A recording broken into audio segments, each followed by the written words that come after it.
Hello, അസ്സലാമു അലൈക്കും. Welcome back. നമ്മളുടെ കുഞ്ഞുവാവകളുടെ മൈൽ സ്റ്റോണിൽ പ്രധാനപ്പെട്ട ഒരു ഘടകം തന്നെയാണ് കുഞ്ഞ് കമന്ന് വീഴുക എന്ന് പറയുന്നത്. അപ്പം ഈ ഒരു കുഞ്ഞുവാവകൾ കമഴ്ന്ന് വീഴുന്ന സമയമായി കഴിഞ്ഞാൽ പിന്നെ അമ്മമാരുടെ ഏറ്റവും വലിയ ടെൻഷനായിരിക്കും. അയ്യോ, എൻ്റെ കുഞ്ഞ് കമഴ്ന്ന് വീണിട്ടില്ല, അപ്പുറത്തെ വീട്ടിലെ കുഞ്ഞ് കമഴ്ന്ന് വീണു. അങ്ങനെയൊക്കെയുള്ള ഒരുപാട് ടെൻഷൻ നമുക്ക് അമ്മമാർക്ക് എപ്പോഴും ഉണ്ടാവും.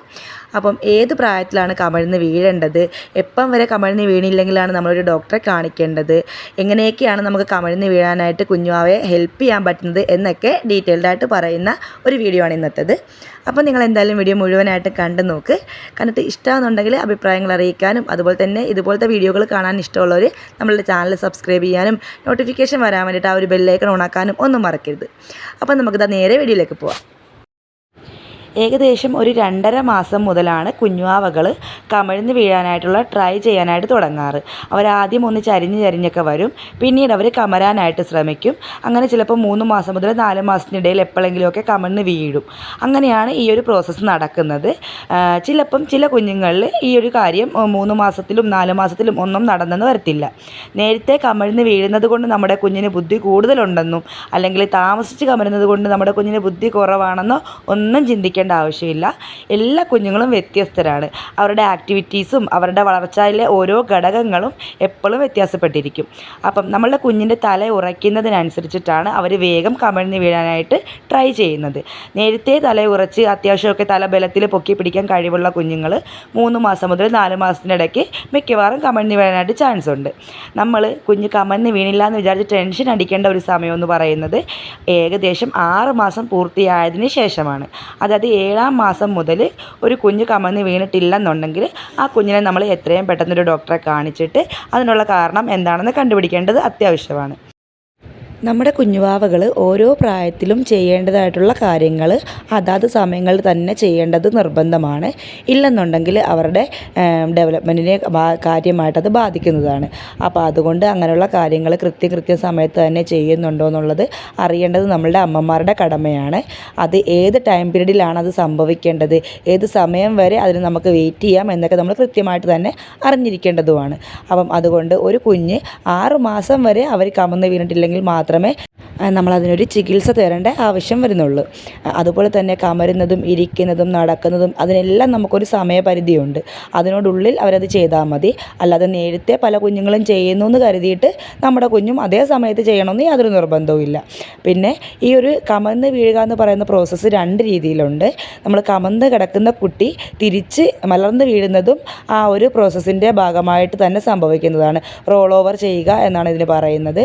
അപ്പോൾ അത് അങ്ങോട്ടുമാകാം അല്ലെങ്കിൽ തിരിച്ചിങ്ങോട്ടുമാകാം. കമത്തി കിടത്തുവാണെന്നുണ്ടെങ്കിൽ മലർന്ന് വീഴാനും, മലർന്ന് കിടക്കുന്ന ഒരു കുഞ്ഞ് കമന്ന് വീഴാനും ഒക്കെ അവരുടെ ആ ഒരു ഡെവലപ്മെൻറ്റിൻ്റെ കാര്യങ്ങളിൽ ഡെവലപ്മെൻറ്റ് ഉണ്ടാവുന്നത് കൊണ്ട് സംഭവിക്കുന്നതാണ്. അവരുടെ മസിലിൻ്റെ പേശികൾക്ക് ശക്തി കൂടാനും അതുപോലെ തന്നെ ബ്രെയിൻ ഡെവലപ്മെൻറ്റും എല്ലാം ഇതിനെ സംബന്ധിച്ച് ബാധിക്കുന്ന കാര്യങ്ങളാണ്.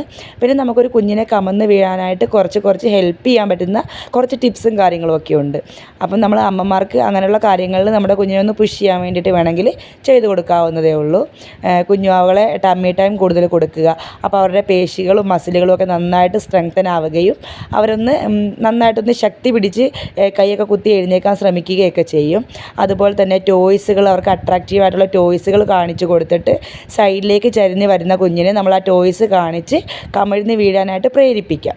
ഇങ്ങനെയൊക്കെ ചെയ്യുമ്പോൾ നമ്മളുടെ കുട്ടി കുറച്ചും കൂടി ഒന്ന് ഉത്സാഹിക്കുമ്പം അവർ ആ ഒരു കമഴ്ന്ന് വീഴുന്ന പ്രോസസ്സ് വേഗത്തിലാക്കും. ആദ്യം എന്താ നമ്മളുടെ കുഞ്ഞ് കിടക്കുന്ന സമയത്ത് മലർന്ന് കിടക്കുമ്പോൾ കാല് 2 കൂടിയാണ് പൊന്തിച്ച് കൊണ്ടുവരുന്നത്.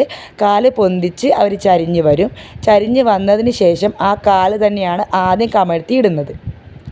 നമ്മൾ കമഴുന്ന സമയത്ത് കുഞ്ഞിനെ നല്ല രീതിയിലൊന്ന് ശ്രദ്ധിക്കുവാണെങ്കിൽ നമുക്ക് മനസ്സിലാക്കാനായിട്ട് പറ്റും അവരേത് ഭാഗമാണ് ആദ്യം ചരിച്ച് വെക്കുന്നത് എന്നുള്ളത്. ഒരു സൈഡ് ചരിഞ്ഞു കഴിഞ്ഞാൽ അവരാദ്യം കാല് പൊക്കും, അതിനുശേഷം ആ കാലുകൾ കമഴ്ത്തി വെക്കും. ആ കാലുകൾ കമഴ്ന്ന് കിടക്കുമ്പം ഇവരുടെ ഒരു കൈ എങ്ങനെ വന്നാലും അടിയിലാകുമല്ലോ. ആ ഒരു കൈ അടിയിലാകുമ്പം മറ്റേ കൈയും കൂടി ആ ഒരു തോള് പൊക്കി ഇപ്പുറത്തേക്ക് കൊണ്ടുവരാനാണ് മിക്ക കുഞ്ഞുങ്ങൾക്കും കുറച്ച് താമസം വരുന്നത്.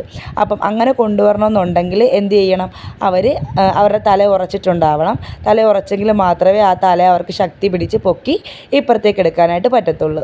അപ്പോൾ ഇതേപോലുള്ള അവർക്ക് അട്രാക്റ്റീവ് ആയിട്ടുള്ള ടോയ്സുകൾ കാണിക്കുമ്പം അത് എത്തിപ്പിടിക്കാനുള്ള ശ്രമത്തിൻ്റെ ഭാഗമായിട്ട് അവർ നല്ല രീതിയിൽ ചരിഞ്ഞ് വരികയും അതുപോലെ തന്നെ കൈകൾ ഇങ്ങോട്ട് മുമ്പോട്ട് നീട്ടിക്കഴിയുമ്പം മറ്റേ ആ ഒരു കൈയുടെ തോളിൻ്റെ ഭാഗത്തിലേക്ക് അവർ ബലം കൊടുക്കും. ബലം കൊടുത്ത് തലയങ്ങ് പൊക്കുകയാണ് ചെയ്യുന്നത്. അങ്ങനെ തല പൊക്കി കഴിയുമ്പം അവർക്ക് ഓട്ടോമാറ്റിക്കലി കമരാനായിട്ട് പെട്ടെന്ന് സാധിക്കും. അപ്പം ഈ ഒരു രീതിയിൽ നമുക്ക് വേണമെങ്കിൽ അവരെ ഹെൽപ്പ് ചെയ്യാവുന്നതാണ്. നോർമലായിട്ട് തന്നെ അവരിതെല്ലാം ചെയ്യും. ഇനി അങ്ങനെ അല്ലാത്ത പക്ഷം നമുക്ക് ഇതേപോലുള്ള ചെറിയ ചെറിയ ടിപ്സ് അവർക്ക് കൊടുക്കാവുന്നതാണ്. പിന്നെ നമ്മളുടെ കുഞ്ഞുവാവകൾ കാണിക്കുന്നൊരു കാര്യമാണ്, ഏകദേശം 3 മാസമൊക്കെ അടുക്ക ചെയ്ത് അവരൊന്ന് കമന്ന് വീഴും. അതിനുശേഷം പിന്നീട് കുറേ നാളത്തേക്ക് അവർ കമന്ന് വീഴാനേ ശ്രമിക്കത്തില്ല. അപ്പം അതുകൊണ്ടും നമ്മൾ ടെൻഷൻ അടിക്കേണ്ട ആവശ്യമൊന്നുമില്ല. അവർ അറിയാതെ ചിലപ്പോൾ വീണ് പോകുന്നതായിരിക്കും. ഒരുപാട് അങ്ങ് ട്രൈ ചെയ്യാതെ തന്നെ കമന്ന് വീണിട്ട് വീണ്ടും തിരിച്ച് നമ്മൾ കിടത്തി കഴിയുമ്പം പിന്നെ അവരതിനു വേണ്ടി ശ്രമിക്കത്തില്ല. അതുകൊണ്ടാണ് പിന്നീട് അവർ കമന്ന് വീഴാനായിട്ട് താമസിക്കുന്നത്. എൻ്റെ മോൻ്റെ കാര്യത്തിൽ അവൻ 3 മാസം ആകുമ്പോൾ തന്നെ കമന്ന് വീണിട്ടുണ്ടായിരുന്നു. പിന്നെ ഒരാഴ്ചത്തേക്ക് അവൻ കമഴ്ന്ന് വീഴാൻ ട്രൈ ചെയ്തിട്ട് പോലുമില്ല. അതിനുശേഷം ഒരാഴ്ചയ്ക്ക് ശേഷം വീണ്ടും നല്ല രീതിയിൽ ശ്രമിച്ചാണ് കമഴ്ന്ന് വീഴാനായിട്ട് തുടങ്ങിയത്. ഇപ്പോൾ ഏകദേശം 4 മാസം ആകാറായിട്ടുണ്ട്. ഇപ്പോൾ 2 സൈഡിലേക്കും കമഴ്ന്ന് വീഴാനായിട്ട് നന്നായിട്ട് അവനിക്ക് അറിയാം. കമഴ്ന്ന് വീഴുകയും ഇതുപോലെ നല്ല സ്ട്രോങ് ആയിട്ട് തല നല്ലോണം പൊക്കി പിടിക്കാനായിട്ടും അറിയാം. അപ്പം അത്യാവശ്യം നല്ല രീതിയിൽ കഴുത്തൊക്കെ ഉറച്ചിട്ടുണ്ട്. അതുകൊണ്ടാണ് നേരത്തെ തന്നെ കഴുത്ത് ഉറയ്ക്കുന്ന കുഞ്ഞുങ്ങൾക്കാണ് ഈ ഒരു രീതിയിൽ നന്നായിട്ട് തന്നെ കഴുത്ത് സ്ട്രൈറ്റായിട്ട് പിടിക്കാനും അതുപോലെ തന്നെ പെട്ടെന്ന് കമഴ്ന്ന് വീഴാനും ഉള്ള ടെൻഡൻസി കൂടുന്നത്. നമ്മൾ ഇടയ്ക്കിടയ്ക്ക് ടമ്മി ടൈം കൊടുക്കുകയാണെങ്കിൽ ഇതേപോലെ കഴുത്ത് പെട്ടെന്ന് ഉറയ്ക്കാനും അവർക്ക് ഇതുപോലെ നല്ല രീതിയിൽ പൊക്കി പിടിക്കാനും ഒക്കെ ഹെൽപ്പ് ചെയ്യാനായിട്ട് അത് നമുക്ക് നന്നായിട്ട് തന്നെ സഹായിക്കും. അവരുടെ കൈകൾ ഇതുപോലെ നെഞ്ചിന് താഴത്തേക്ക് 2 കൈയും വെച്ചിട്ട് തല നന്നായിട്ട് പൊക്കി പിടിക്കുമ്പോഴാണ് നല്ല രീതിയിൽ അവർക്ക് കമിഴ്ന്ന് കിടക്കാനും തല ഉയർത്തി പിടിക്കാനും ഒക്കെ പറ്റുന്നത്. അപ്പോൾ അതിന് വേണ്ടിയിട്ടാണ് നമ്മൾ കൂടുതൽ പ്രാവശ്യം ടമ്മി ടൈം കൊടുക്കാനായിട്ട് പറയുന്നത്. പിന്നെ നമ്മളുടെ കുഞ്ഞുവാവകൾ ഈ ഒരു സമയത്ത് ഏകദേശം ഒരു 6 മാസത്തിന് ശേഷം കമിഴ്ന്ന് വീണിട്ടില്ല, തലയൊന്നും നല്ല രീതിയിൽ ഉറച്ചിട്ടില്ല എന്നുണ്ടെങ്കിൽ നമ്മൾ ഉറപ്പായിട്ടും ഒരു ഡോക്ടറെ തന്നെ കാണിക്കേണ്ടതുണ്ട്. ഡോക്ടറെ കാണിച്ചിട്ട് എന്താണ് അതിനുള്ള റീസൺ എന്ന് നമ്മൾ കണ്ടുപിടിക്കേണ്ടതുണ്ട്. 1 തവണയോ 2 തവണയോ നമ്മളുടെ കുഞ്ഞ് കമിഴ്ന്ന് വീണെന്ന് വിചാരിച്ചിട്ട് കണ്ടിന്യൂസ് ആയിട്ട് അത് ചെയ്യണമെന്ന് നിർബന്ധമൊന്നുമില്ല. പക്ഷേ അവരങ്ങനെ കണ്ടിന്യൂസ് ആയിട്ട് ചെയ്ത് തുടങ്ങിക്കഴിഞ്ഞാൽ പിന്നെ അവർക്കത് നിർത്താനും പറ്റത്തില്ല. കാരണം നമ്മൾ എവിടെ കൊണ്ട് കിടത്തിയാലും കമിഴ്ന്ന് വീണുകൊണ്ടിരിക്കും. അപ്പം അത് അവരങ്ങ് ശീലിക്കും. കമിഴ്ന്ന് വീഴും. പിന്നെ അതേ പൊസിഷനിൽ നിന്ന് അവർ തിരിച്ച് വീഴാനായിട്ട് തുടങ്ങും. അങ്ങനെ 2 സൈഡിലേക്കും പിന്നീട് കമിഴ്ന്ന് വീഴാനായിട്ട് ശ്രമിക്കും. അപ്പം ഇങ്ങനെയാണ് ഓരോരോ ഘട്ടങ്ങളായിട്ട് അവർ കമിഴ്ന്ന് തുടങ്ങുന്നത്. ചിലപ്പം ആദ്യം ഒരു സൈഡിലേക്ക് മാത്രമായിരിക്കും കമിഴ്ന്ന് വീഴുന്നത്. എൻ്റെ മോൻ്റെ ആണെങ്കിലും അവൻ ഒരു സൈഡിലേക്ക് കമിഴ്ന്ന് വീഴാൻ ഭയങ്കര സ്പീഡാണ്. പക്ഷേ മറ്റേ സൈഡിലേക്ക് അത്രയും പെട്ടെന്ന് അങ്ങ് കമിഴ്ന്ന് വീഴാറില്ല.